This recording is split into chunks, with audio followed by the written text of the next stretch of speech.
Hello all benders and non-benders, and welcome back to Avatar Generations, and today we are going to be going over the 1.11 update patch notes. This update is coming very soon. In fact, as of the posting of this video, when I'm planning on uploading it, it should in fact be later today.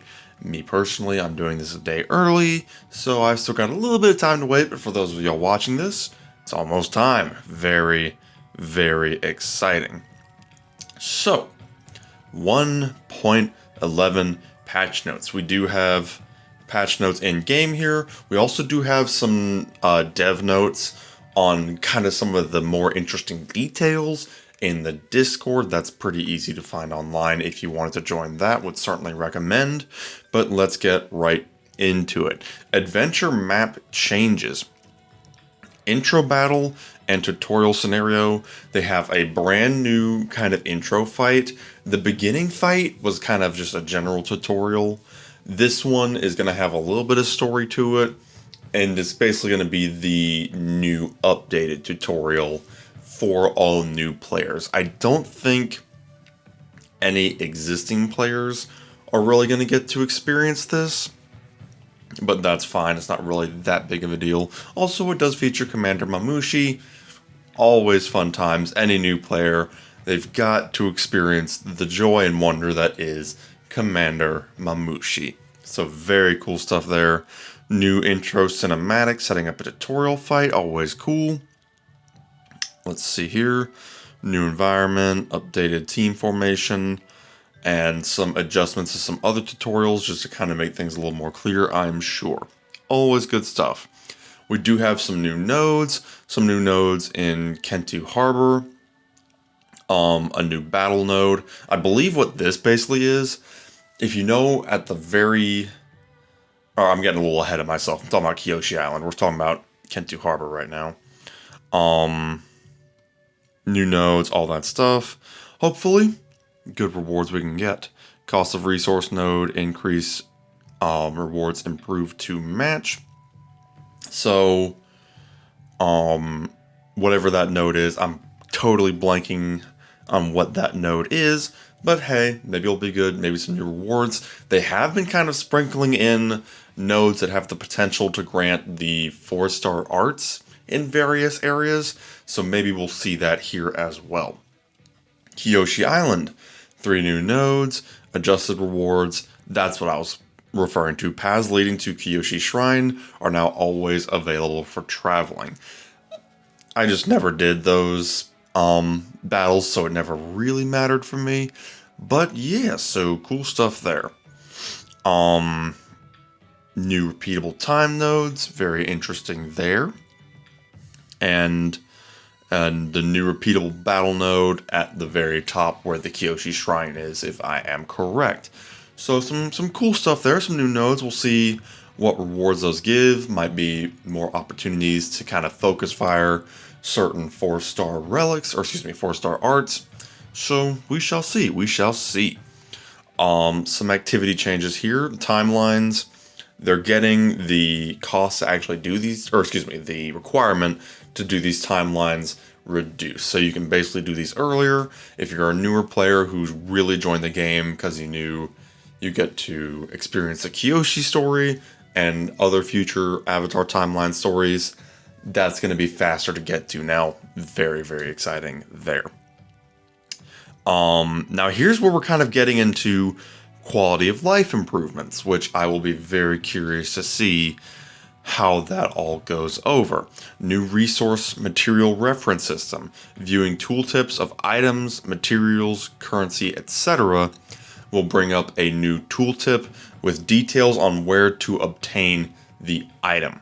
So, you basically click on the item and it will show you where you can get it. For example, if it's like a boss material, it'll probably show you the boss fight section, and it will show you probably the store, if I'm kind of understanding this correctly. And with kind of like that being a link to get to that section, once again, really good for newer players who feel overwhelmed by trying to track where all these resources are coming from. for players that have been around for a minute, kind of like us. We kind of know, we kind of got the groove down, but never a bad thing to create links so that you can very easily find those resources.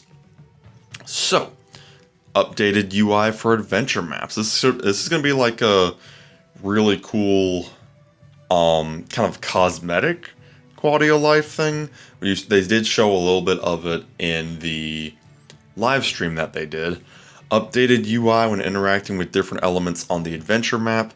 New art used for team selection, pre-battle travel, and node interactions. Improved UI for various node types to be more clear. Narrative UI and VFX updated. Player mission and objective screen UI updated. And completed nodes will automatically claim/complete if player is active on an area map upon completion. That last one's kind of interesting because I think that's basically saying that when you go to that map, the rewards will automatically clear so you don't have to go through, press the button, and all that jazz, which sounds kind of nice, actually. A little something to just save you a little bit of time. It's like, when you think about it, it doesn't feel like a lot, but it's one of those things that I think will add up very quickly and end up saving you some time, especially if you have like 10 nodes you're trying to do, something like that. So yeah, kind of some cool stuff there, very cool stuff. Now, of course, we gotta talk about events. We always gotta talk about events. Now, this is where I'm gonna start drip feeding in information from the dev notes, starting with this first banner here. Relic Rate Up banner and Legends Path banner. So, there's two things going on here. And if I am correct, judging by the dev notes, I think they're both Relic based. This event is going to be kind of in line with the beach episode from Book 3 of Avatar The Last Airbender. I don't think that means we're getting Azula, May, and Ty Lee yet, but I do think we're going to be getting relics that are related to them. I think that's what's going to be this Legends Path banner here, is a group of new relics related to those three fan favorite characters, plus possibly Zuko as well. I think that's what they're saying this is going to be. And then the Relic Rate Up banner is going to be a banner specifically for already existing relics. If there is something that you don't have, then maybe you want to shoot for. Maybe you want a water amulet, but you don't want to go through the risk of the Tales of Four Nations banner, because that one is super duper all over the place. I think, and the key word here is think. Don't quote me on this, I'm speculating here. I think that's what the purpose of this banner is here. While my rule is normally to get the character and not worry about relics, this might offer an exception if the rates are good.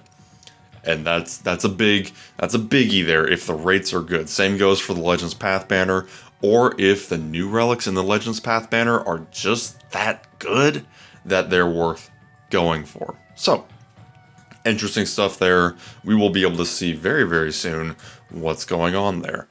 Next, Peace Chaos banner. Yue and Zhao coming. They are a coming. Very exciting stuff there. And like I've said before, that makes this banner, that makes us caught up to the pre-release stuff. We got Blue Spirit just a little while ago.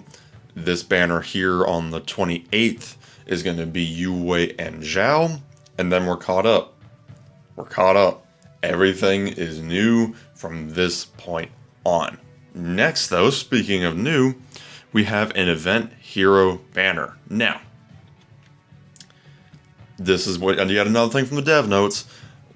It is said, according to them, and I believe that's what this is, that this is going to be related to the Imprisoned episode of Avatar The Last Airbender. If y'all don't already know, that is the episode where they meet Haru and Katara gets herself captured on that mining rig in the middle of the ocean, to save all the earthbenders. So, if I'm taking a guess here, I'm going to say that this is probably going to be Haru. I'd be very surprised if it wasn't. I also do wonder if we're going to get a new location with this event to actually tell the story of those events. I hope so, because I always love new story. Always fun, and hey, new locations give us new paths to walk and all that jazz. So that's what I'm kind of hoping for here. But if I were to take a guess, I'd say this event banner is probably going to be Haru. They even did mention him by name in the dev notes, so a fair shot, I'd say, of that being the case. Very exciting stuff to look forward to. We do have some new rewards in the Tales of the Four Nations banner if you do summon on that. They did add Dragon Dancer Zuko, that's the Chaos Zuko, and they added his relic, the Sunstone. So, cool stuff there. If you do summon on that banner, then you do have a chance to get Zuko. Of course, new event challenges, all that good stuff. There'll be a new currency, kind of a la Rise of Kyoshi.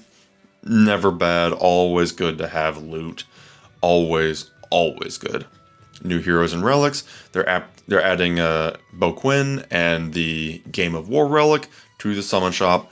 Bo Quinn is an excellent 5-star Earthbender tank, and the Game of War relic is a fantastic 5-star relic. You can put that on any Earthbender, and it's basically an easy buff.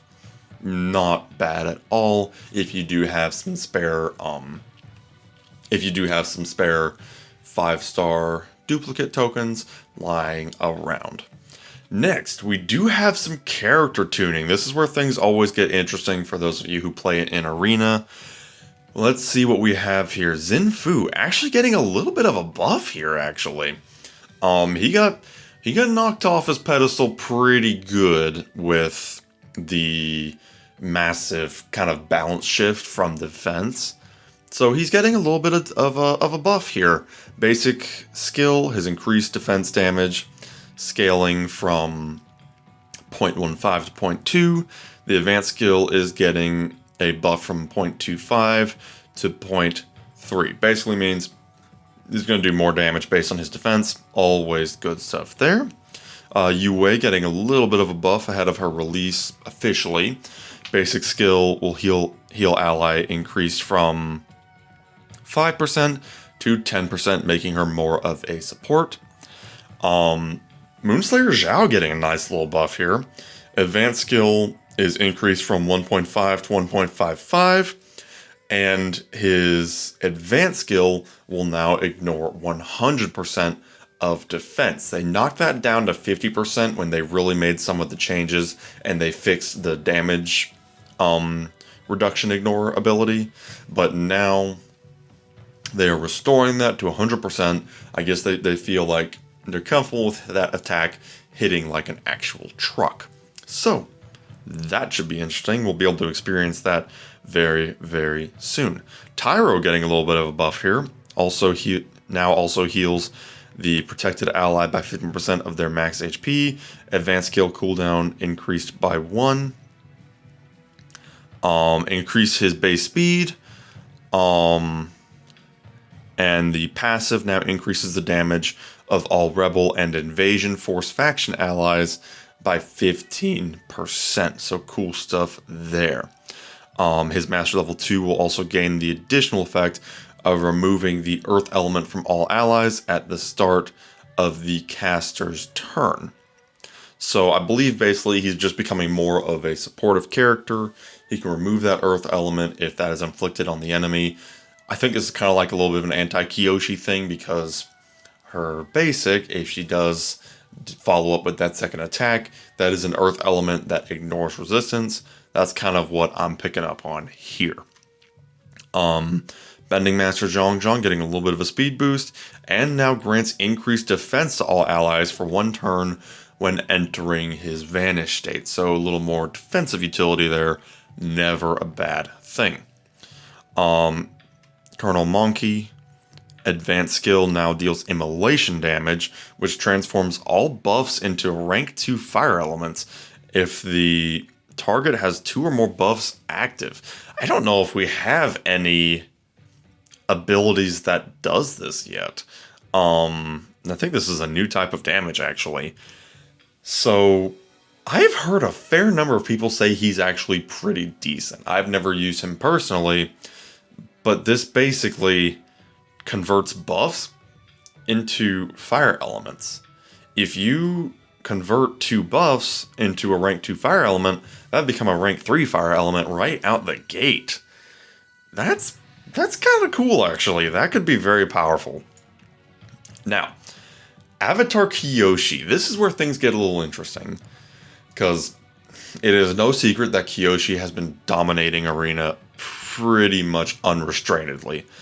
Chance for a counterattack while in Vengeance state reduced from 35% to 25%, with the note that this is a temporary adjustment while we work on the tech to limit counterattacks to X turns per turn.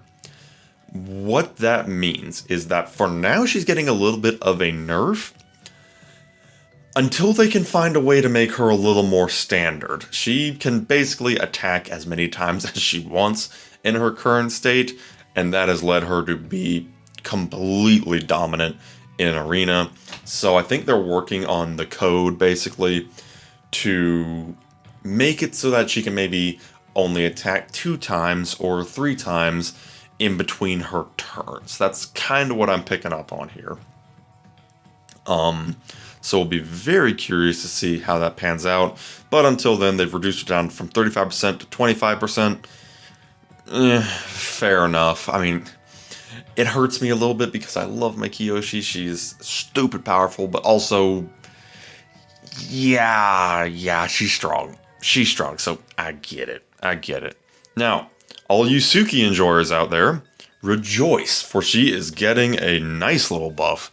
Her Mastery level 3 means that she will now permanently gain 5% accuracy each time she enters her counter state, and Mastery level 4 stun chance is increased from 35% to 65%, so a very high chance to stun there, and increased accuracy, which is much needed to make sure these stuns stick.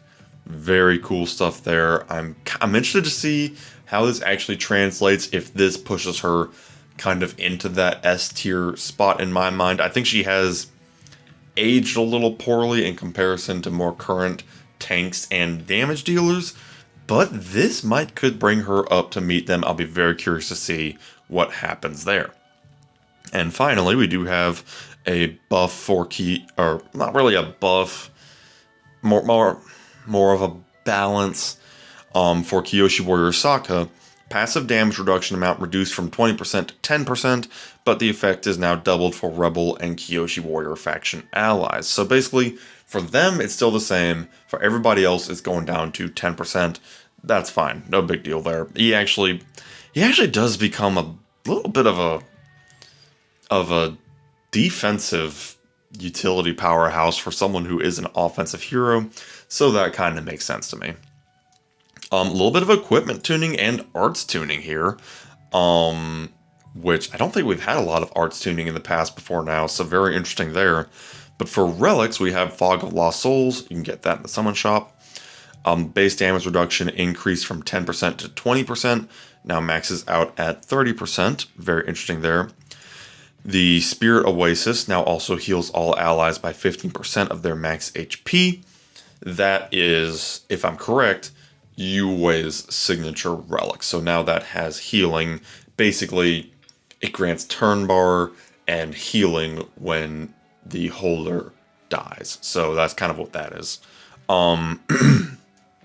Sunstone now grants both crit chance and crit damage. Nice little buff there. I think I had said when it first came out with Zuko that it seemed a little underwhelming to me. This does bring it a little more in line. And then the Imperial Order's relic, that is Captain Masaru's relic, that was there with his banner. Trigger chance increased from 35% to 50%, with the scaling per relic tier increased from 3% to 5%, meaning that this will max out at a 75% chance to remove that buff and replace it with the rank 2 fire element. Very cool stuff there, since I've got him so well built and I absolutely love him. Yeah, I am always good with a buff to this relic here. Now, the arts tuning. This one's interesting. The Lover's set now heals allies for 10% of their max HP. That's up from 5%. This was kind of an earlier event set.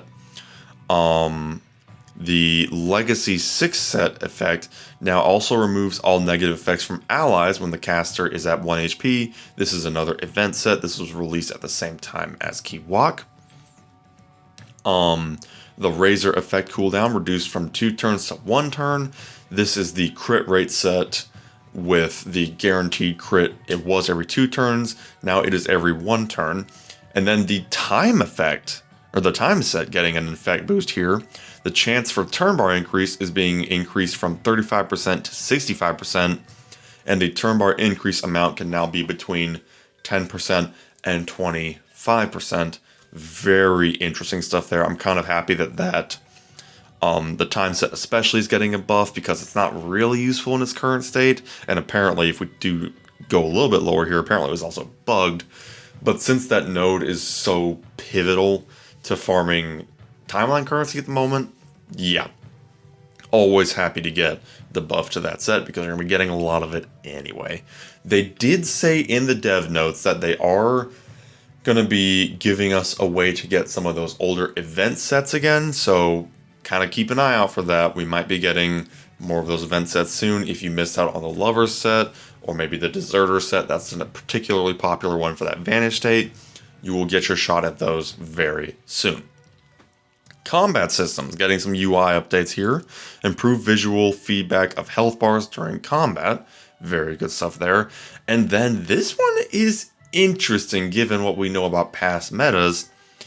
Bounty status effect. Number of chances to trigger additional damage from a Hunter faction ally increased from 1 per turn to 2 per turn. What this means basically is if a Hunter can deal damage more than once, or if they're comboing with another Hunter, the bounty effect can now deal that damage twice. Now, we remember the days of the Zinfu meta. That was a biggie. Will this put Zinfu and subsequently Hunters back on top? Hard to say. Rider Zuko is very good. Zinfu is very good. And we do have Moonslayer Zhao coming, who actually is a Hunter character. Will that lead to a Hunter meta? Hard to say. Zinfu is not nearly the powerhouse he used to be, but maybe with the help of his Hunter allies, this could get interesting. We shall see. Some general changes here. Game available for all ages, always good. Claiming calendar rewards can now be skipped by tapping during the presentation. I guess if you just didn't want to collect the item in that moment, you can do that. I don't really see the scenario, but hey, you never know. You never know. Claimed login calendar rewards will no longer show for that day if no rewards are available to claim, so I guess you basically don't get that screen, which I do appreciate. Players can now perform banner summons in any multiple from 2 to 10 summons in one attempt without needing to have 10 pulls worth of currency. Kind of nice little quality of life thing for summoning. The PvP background is returning to the Earth Rumble arena, and you can now view the stats of arts in the victory screen of cleared battles. So if you do get a 4-star, 5-star relic, you can go ahead and check that without having to go all the way to your inventory. Very awesome stuff there. Combat bug fixes. Fix for tributes to the Avatar and Shackled Hope. The invincibility effect was lasting longer than the intended duration. I did personally observe that. It is quite a pain when it happens on the enemy side. Fix for skills marked cannot be countered. Still being countered and revenged by Kiyoshi and Sokka. Good fix there, good fix there. Adjusted Aang speed scaling. That's the 4-star Last Airbender Aang. Fix for skills marked as cannot landing a weak hit, still landing as weak hits against fortified states.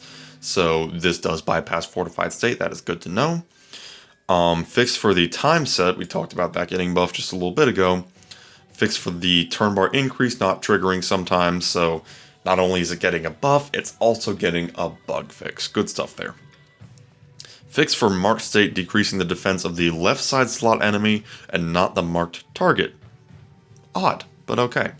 Fix for the Fire Nation Spear Soldier, requiring fire materials rather than special materials. That is kind of funny, actually, that, of course, you know, if you think Fire Nation Soldier, you think fire, but he's not actually a firebender. He's a special character. Kind of funny there. Fix for the Spirit Water Amulet, not preventing death as intended. Fix for the number of effects being considered buffs by Kiyoshi that weren't actually buffs. So that is good to know. That was kind of another thing that was causing her to trigger more often. Fixed where Zuko's unyielding desperation would not deal damage under certain conditions. The death saves on Zuko especially seem to be particularly buggy very often, so hopefully that will iron that out. Fix an issue where revenge and counter could trigger off each other. I did witness that one. It was...